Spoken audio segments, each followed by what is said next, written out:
Doctor C రామోజులరెడ్డి pulmonologist గారి ఆధ్వర్యంలో నడపబడుచున్న Ramasrikara multi speciality hospitals Kadapa Nagarajupeta నందు ఇప్పుడు ఎన్టీఆర్ వైద్య సేవ ఈహెచ్ఎస్ మరియు ప్రైవేట్ ఇన్సూరెన్స్ కల వారికి మోకాళ్లు మార్పిడి అన్ని రకముల శస్త్రచికిత్సలు ఉచితంగా చేపడుచున్నవి. పులివెందుల జెడ్పీటీసీ ఎలక్షన్ ఎలా జరుగుతుందంటే అన్ని కుట్రలు, దౌర్జన్యాలు, దొంగ కేసులు ఈ రకంగా జరుగుతుంది తప్ప ఎలక్షన్ లాగా జరగడం లేదు. ఒక ప్రజాస్వామ్యంలో ఉన్నాం. ఒక చిన్న ఎలక్షన్ ను ముఖ్యమంత్రి ఆఫీస్ మానిటర్ చేసే కార్యక్రమం జరుగుతుంది. ముఖ్యమంత్రి ఆఫీస్ లో ముఖ్యమంత్రి గారు నారా లోకేష్ గారు వీళ్ళ ఆధ్వర్యంలో వాళ్ళ డైరెక్షన్ మేరకు అధికారులందరూ పనిచేసే కార్యక్రమం జరుగుతుంది. డైరెక్షన్ అక్కడి నుంచి, యాక్షన్ ఇక్కడి నుంచి.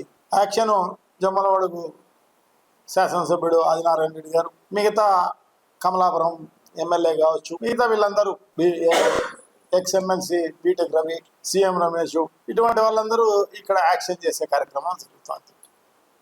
అధికారులందరికీ ఇన్స్ట్రక్షన్స్ ఇవ్వడం జరిగింది. ఎట్లా తిరిగి మనం గెలవాలి, అక్కడ ఏమైనా చేసి దాని ప్రకారం అధికారులందరూ నడుచుకునే కార్యక్రమం జరుగుతుంది. పోలింగ్ అధికారులు కావచ్చు, పోలీస్ అధికారులు కావచ్చు, అందరూ. ఎందుకంటే ఈ జిల్లాలో ఎస్పీ గారు ఉన్నారు. మరి ఎస్పీ గారు మానిటర్ చేయాల్సిన పులివెందుల జెడ్పీటీసీ, ఒంటిమిట్ట జెడ్పీటీసీ ఎలక్షన్ను ఆయన ఇక్కడ కూర్చొని ఎర్రచందనం గురించి ప్రెస్ మీట్లు జరుపుకునే కార్యక్రమం జరుగుతుంది. అక్కడ డిఐజీ గారు అక్కడ మరి పత్యాపారం చేసే కార్యక్రమం చేస్తారు. ఇందుకు తప్పనించి వేరే ఏం లే. ఆయన డైరెక్షన్లో, పైన సీఎం ఆఫీస్ డైరెక్షన్లో వాళ్ళందరూ నడుచుకునే కార్యక్రమం చేస్తున్నారు. దాంట్లో భాగంగానే ఇన్ని అన్నమాట. ఒక మొదట పెళ్లికి పోయిన వాళ్ళను కొట్టి దౌర్జన్యాన్ని మొదలు పెట్టడం జరిగింది. సో దాని తర్వాత ఎమ్మెల్సీ రమేష్ యాదవ్ గారిని అయితేనేమి, తర్వాత లోకల్ నాయకుడు రామలింగారెడ్డి గారు అయితేనేమి, వాళ్ళపైన హత్యాయత్నమే చేసే కార్యక్రమం, వాళ్ళ కార్లు ధ్వంసం చేసి వాళ్ళను పెట్రోల్ పోసి అంటించే కార్యక్రమం చేసి ప్రజలందరినీ కూడా భయోత్పాదనను చేసే కార్యక్రమం చేసి తద్వారా నాయకులందరినీ బెదిరించే కార్యక్రమం చేసే కార్యక్రమంలో భాగంగా ఇన్ని చర్యలు చేయడం జరిగిందనమాట. సో ఇదే కాకోకుండా దొంగ కేసులన్నీ కూడా పెట్టే కార్యక్రమం. రామలింగారెడ్డి పైన దౌర్జన్యం జరిగితే, రమేష్ యాదవ్ పైన దౌర్జన్యం జరిగితే, రామలింగారెడ్డికి అడిషనల్గా ఒక 50 మంది పైన ఎస్సీ ఎస్టీ కేసులు, కౌంటర్ కేసులు పెట్టడం జరిగింది అనమాట. చావు బతుకుల మధ్య రామలింగారెడ్డి ఉంటే ఈ దొంగ కేసులు పెట్టే కార్యక్రమం చేసి ఇప్పుడు నాయకులందరినీ కూడా, ఎవరైతే వైఎస్ఆర్ కాంగ్రెస్ పార్టీ నాయకులు ఉన్నారో, ఎవరైతే క్రియాశీలకంగా పనిచేసే వాళ్ళు ఉన్నారో వాళ్ళందరినీ అరెస్ట్ చేసే కార్యక్రమంలో భాగంగానే అరెస్ట్ చేసేసి ఇంకా రిగ్గింగ్లు చేసుకుందామన్న ఉద్దేశంతో ముందుకు పోతుంది తప్ప ఈ ప్రభుత్వం ఈ ప్రజలకు మేలు చేసే కార్యక్రమం, ప్రజలకు ఏదైతే చెప్పడం జరిగిందో మేనిఫెస్టోలో అవి నెరవేర్చి వాళ్ళ మనసులు గెలుచుకొని తద్వారా ఏ ఎలక్షన్లో అయినా గెలుచుకుందామనే పద్ధతి ఏదో విధంగా దౌర్జన్యాలు చేస్తామని. ఎందుకంటే గత ఎలక్షన్లో అన్ని అబద్ధాలు చెప్పి మోసాలు చేసి దొంగ హామీలన్నీ ఇచ్చి అధికారంలోకి ఎలా రావడం జరిగిందో, సో ఇది ఎట్లా ఏమైనా కూడా ఇది చిన్న ఎలక్షన్ అయినా కూడా పులివెందుల్లో మేము గెలిచినామని చెప్పుకోవడానికి వాళ్ళు ఇంత తాపత్రయం పడే కార్యక్రమం అంతా కూడా జరుగుతున్న పరిస్థితి అన్నమాట.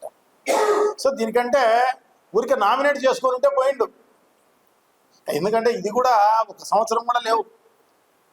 ఆ డ్యూరేషన్, జెడ్పీటీసీ డ్యూరేషన్ అనేది ఇంకా బ్యాలెన్స్ ఉండేది సంవత్సరం. తర్వాత స్థానిక సంస్థలకు సంబంధించిన ఎలక్షన్ మళ్ళా రావాలి. ఈ సంవత్సరం టైంకు మరి ఇంత దౌర్జన్యము, ఇంత దారుణము, ఇన్ని చేసే కార్యక్రమం నిజంగా కూడా ఎక్కడ కూడా భారతదేశంలో ఎక్కడ కూడా ఇట్లాంటి కార్యక్రమం, ఇట్లాంటి ఎలక్షన్లో ఎవరు చూసింటారు అన్నమాట. ఏదైనా ఎలక్షన్లలో ఏదన్నా ఓట్లకు డబ్బులు ఇచ్చే కార్యక్రమం ఏమన్నా చేస్తూ ఉంటారేమో తప్ప అంతకంటే ఎప్పుడు చేసిన పరిస్థితి లేదు. గతంలో జగన్మోహన్ రెడ్డి గారి పరిపాలన కూడా సాగింది. జగన్మోహన్ రెడ్డి గారి పరిపాలనలో తెలుగుదేశం పార్టీకి సంబంధించిన ఎమ్మెల్సీ గెలవడం జరిగింది. అంటే అర్థం ఏంటి అంటే ఎంత ప్రజాస్వామ్యయుతంగా ఎలక్షన్ జరిగింది అనేది మనం చూస్తే తెలుస్తుంది. అలాగే మొన్న ఎలక్షన్లో కూడా ఇదే బీటెక్ రవి ఎమ్మెల్యే ఎలక్షన్లో పోటీ చేయడం జరిగింది. ఒక్క బూత్ కూడా మళ్ళా రీకౌంటింగ్ కానీ ఈ ఎలక్షన్ ఈ రకంగా జరిగిపోయింది, దౌర్జన్యాలు జరిగినాయి. ప్రభుత్వం పెట్టుకొని, వైఎస్ఆర్ కాంగ్రెస్ పార్టీ ప్రభుత్వం పెట్టుకొని మరి ఏం చేయలేదు. మరి ప్రతిపక్షంలోనే కానీ ప్రత్యర్థుల పైన ఏమైనా చర్యలు తీసుకుంటే వీళ్ళు అసలు తిరిగే వాళ్ళ, అసలు ఎలక్షన్లో పోటీ చేసేవాళ్ళ, బతికి కట్టే వాళ్ళ వీళ్ళు అట్లా అనుకొని ఉంటే. అట్లా కాదు, ఒక ప్రజాస్వామ్యయుతంగా జరపాలి అన్న ఉద్దేశంతో జగన్మోహన్ రెడ్డి గారు, వైఎస్ఆర్ కాంగ్రెస్ పార్టీ ఆ రకంగా అనుకొని జరిగింది తప్ప ఇంకొక కార్యక్రమం. సో వీళ్ళు అట్లా లేదన్నమాట. ఏదైనా చేసైనా కూడా మనం గెలిచే కార్యక్రమం చేయాలన్న ఉద్దేశంతో చేయడం జరిగింది. సో అదే కాదు, ఇవన్నీ కాక ఈ దొంగ కేసులు పెట్టి ఇవన్నీ చేసినా కూడా ప్రజలు వైఎస్ఆర్ కాంగ్రెస్ పార్టీకి, జగన్మోహన్ రెడ్డికి ఓట్లు వేస్తారు అని చెప్పేసి వాళ్ళ సర్వేల ద్వారా వాళ్ళ కథ తెలుసుకొని, సో ఇప్పుడు కొత్తగా ఓటర్లనే జంబ్లింగ్ అన్నట్టు ఈ ఊరి ఓట్లను ఇంకొక ఊరికి, ఇంకొక ఊరి ఓట్లను ఈ ఊరికి, ఆడ ఉండేదే 10,600 ఓట్లు ఆ జెడ్పీటీసీ స్థానంలో పులివెందుల్లో. దాంట్లో 4,000 ఓట్లకు సంబంధించి 6 బూతులు, 6వ నెంబర్ నుంచి బూత్ నెంబర్ 6 నుంచి 11 వరకు ఆ బూతులంతా కూడా నల్లపరెడ్డిపల్లె నుంచి నల్లగొండవరపల్లెకు, నల్లగొండవరపల్లె నుంచి నల్లపరెడ్డిపల్లెకు, నల్లపరెడ్డిపల్లెలో ఉన్న వాళ్ళను ఎర్రబల్లెకు, ఈ రకంగా ఈ ఊర్లో వాళ్ళను ఆ ఊర్లో ఓట్లు వేసేదానికి వీలు లేకుండా వాళ్ళను 2 కిలోమీటర్లు 4 కిలోమీటర్లు పోయి ఓట్లు వేసే విధంగా వాళ్ళంతా కూడా ఆ రకంగా చేసి ట్విస్ట్. ఎందుకంటే సో దీనికోసమే అన్నమాట. సో ఆ రకంగా చేసి మామూలు ఓటర్లు అసలు పోకూడదు అన్న ఉద్దేశంతో ఆ రకంగా ప్లాన్గా చేయడం జరిగింది. కేసులన్నీ